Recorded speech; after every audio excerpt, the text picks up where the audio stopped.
No, are you kidding? Thanks for calling with the information.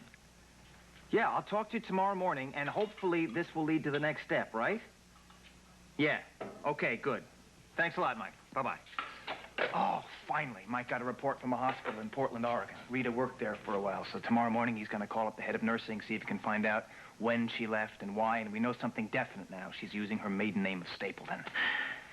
But I guess I just can't understand why Rita would be running away and hiding. It seems like a divorce would be what she'd want, too. Yeah, you'd think so. I don't know. He says he has an idea on that, but he's going to check it out with the FBI. Excuse me, the FBI? Yeah, it sounds a little... I don't know. He said it had something to do with the fact that Rita did live in San Francisco for a while and that she knew Alan Spaulding. Alan Spaulding? Yeah. Well, I, for one, am not going to worry about it until Mike gives me some more information. How about you? You want to go for another swim? Huh? Yes, I'd love to. But then I really do have to be getting home. You know, that's the hardest parts of our nights together is this saying goodnight business. Yeah, it's not easy for me either, Ed. But I did mean what I said earlier about wanting to get to know someone and spend some time with that someone before I know what you're saying.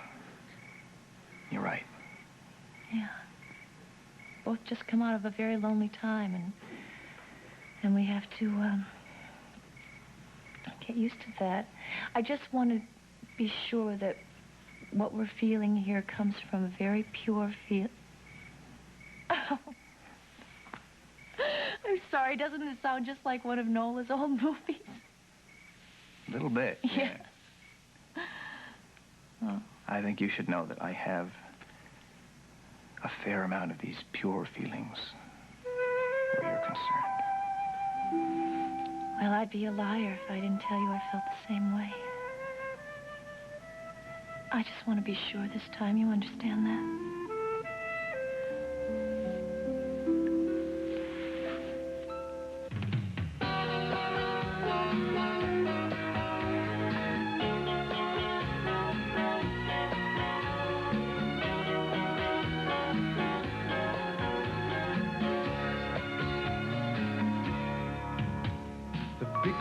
City was such a lonely place to be. Hustle all day and dream of the islands and seas. Millions of girls, but none of them seemed right for me. Till you came along and you touched me and set me free.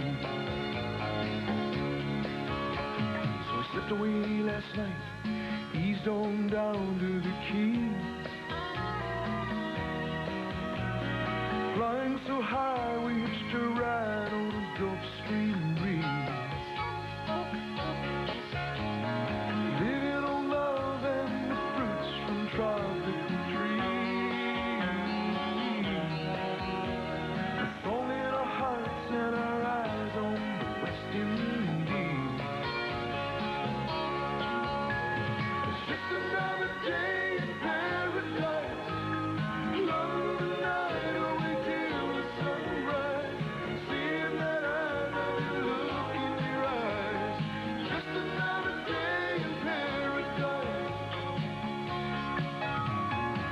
Rum, listen to the steel drum band, laughing in the moonlight along the beach we ran, splashing naked in the sea, making love upon the sand, falling fast asleep like children, hand in hand. Another day in paradise, loving the night away till the sunrise, seeing that I love you look in your eyes, just another day in paradise. I woke up this morning with the sunlight in my eyes. Guess it was only a dream. I hear the city outside. But I look at you sleeping, and honey, now I realize that anywhere with you is paradise. It's just another day in paradise. Love tonight with you, the sunrise. Saying that I love you, look in your eyes. Just another day in paradise. It's just another day in paradise. Love tonight with you, the sunrise. Saying that I love you, look in your eyes. It's just another day in paradise.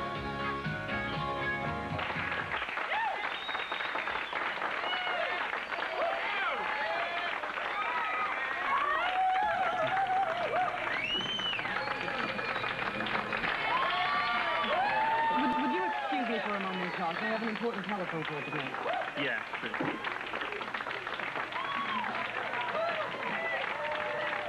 Mr. McCord, be careful. I promise I'll be back shortly.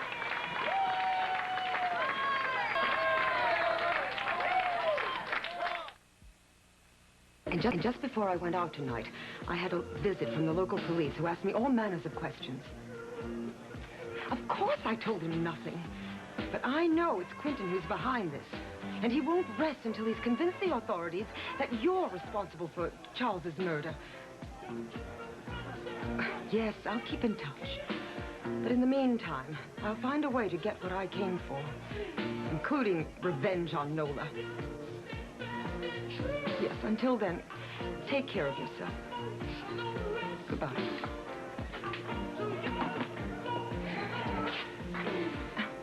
I was wondering how long it would take you to find me in a place where we could talk quietly. Don't flatter yourself, Helena. There's only one other person in the world that I'd less rather talk to right now, and that's Silas Crocker. Oh, I overheard enough of your conversation to know you know where he's hiding. You know, I thought you were capable of a great many things, Helena. But I didn't think you would lower yourself to protect a murderer. Silas had nothing to do with Charles's death. I will never forget that. It's true. I've only spoken to Silas once, but he said he's read all the reports on the murder, and he believes that it was done by the descendants of an ancient cult who are out to destroy anyone who is looking for the Temple of Gold or the sunken Phoenician barge. After all, Charles was murdered with an oddly shaped crescent knife. Don't you think I know that? It was I that had the misfortune of going to London and seeing Charles in the morgue and inspecting the weapon. Yes, it is authentic. And yes, it is a duplicate of the one that Charles and I found on that dig in the Canary Islands. But do you know what I believe, Helena? I believe that you and Silas found such a knife in the basement of that New York museum. And it's that knife that Silas used to murder Charles with. You are so wrong. Don't you realize that while you're standing here accusing Silas, you yourself are in danger, as are Silas, Nola, and myself? The only danger Nola is in is from you and Silas, because she happened to outsmart you in New York. But let me tell you this again, Helena, and pass it along to Silas if you happen to speak to him again. If any harm comes to Nola, you both will regret it for whatever remains in your degenerate lives. Do I make myself clear?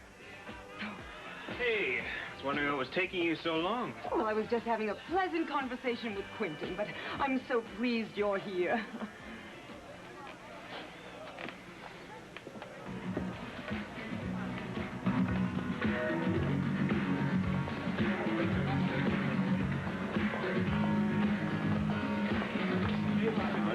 Don't be concerned. I didn't say anything foolish. I simply stated the truth, and I feel much better for it. Well, I just feel better knowing that you're back now. I'm going to go talk to Floyd now about what we talked about earlier. Oh, all right. Okay. Floyd? Yeah. Can I talk to you? Oh, yeah, sure. I'll be right back.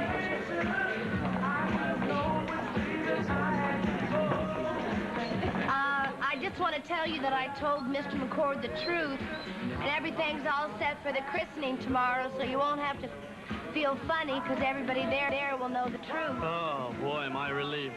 How did Mr. McCord take it? He was happy to hear that you were the father. Oh, great. You know, Nola, a lot of things have changed since Kelly Louise was first conceived, but the one good thing that I think about was that she was conceived out of a real love that we had for each other at that time. Well, yeah, but you've got Leslie Ann now, and I've got a whole new life, and I just don't think we should dwell on that, Floyd. Well, even though that her parents aren't living together or married, we both know that she came into this world for the right reasons. Kelly? Kelly, maybe we should have one last dance, then go back to Ed's pool and have a swim, and then we can spend a few hours alone together. All right, that sounds good to me. Oh, but wait a minute. While you're in New York, why don't you look for that locket? I miss seeing you wear it.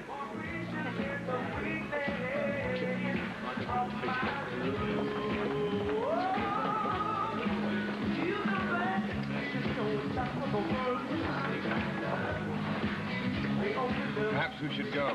Unless, of course, you want to stay and meet Mr. Higgins.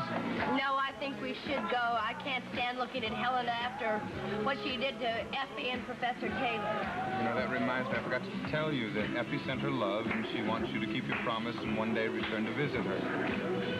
I'm just glad I told you part of the truth. Part of the truth. I don't know. Let's go. Forget what I said.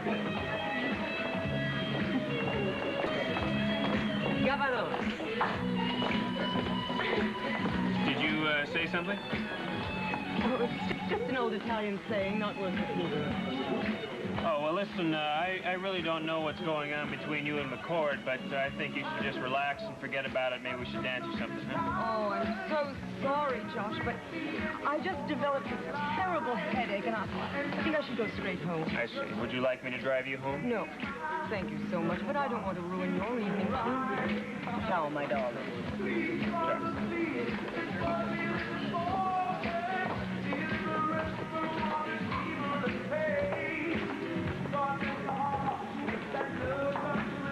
Well, looks like we've both been turned into a couple of wallflowers tonight, huh? Yeah, it's just the same thing.